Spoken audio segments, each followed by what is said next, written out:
Tubahaye ikaze kuri ATV Rwanda nkuko mubimenyereye buri munsi tubagezaho amakuru abagezweho avugwa mu buhinzi n'ubworozi. Muri kumwe nanjye Alice Dusabimana nkaba mbahaye ikaze mu nkuru y'uyu munsi mu buhinzi.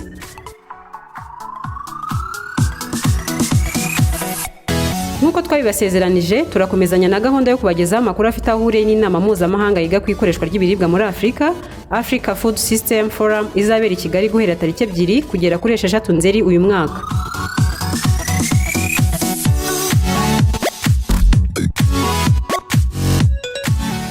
Uyu munsi turagezaho amateka ya Dr Agnes Kalibata wabaye Minisitiri w'Ubuhinzi n'Ubworozi mu Rwanda kuva mu mwaka wa 2008 kugera mu mwaka wa 2014.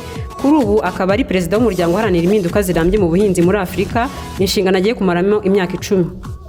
Kuva mu mwaka wa 2019 kugera mu mwaka wa 2021, Dr Kalibata yakoze nk'intumwa yihariye y'umunyamabanga mukuru w'umuryango w'abibumbye mu nama yigaga ku ikoreshwa ry'ibiribwa yabaye mu mwaka wa 2021.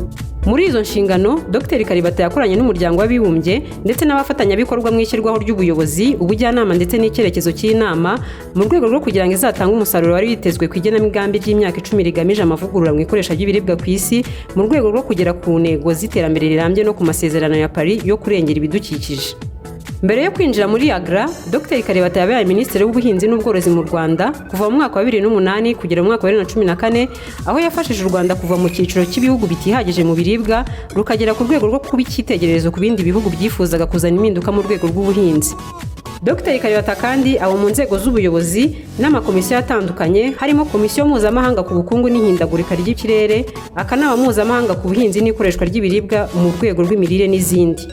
Dr Kalibata afite uburambe buhanitse nk'umushakashatsi mu by'ubuhinzi, yahawe igihembo cya Yara ubu cyitwa Africa Food Prize mu mwaka wa 2012, yahawe impamyabumenyi y'icyubahiro itangwa na Kaminuza ya Liège mu mwaka wa 2018, yahawe kandi n'impamyabumenyi y'icyubahiro itangwa na Kaminuza ya McGill mu mwaka wa 2019, ndetse n'igihembo cya National Academy of Science Public Welfare Medal muri Mata 2019 kubera ibikorwa bye byo guteza imbere ubuhinzi muri Afurika. Dr Kalibata afite impamyabumenyi y'ikirenga mu bushakashatsi bw'udukoko yakuye muri Kaminuza ya Massachusetts.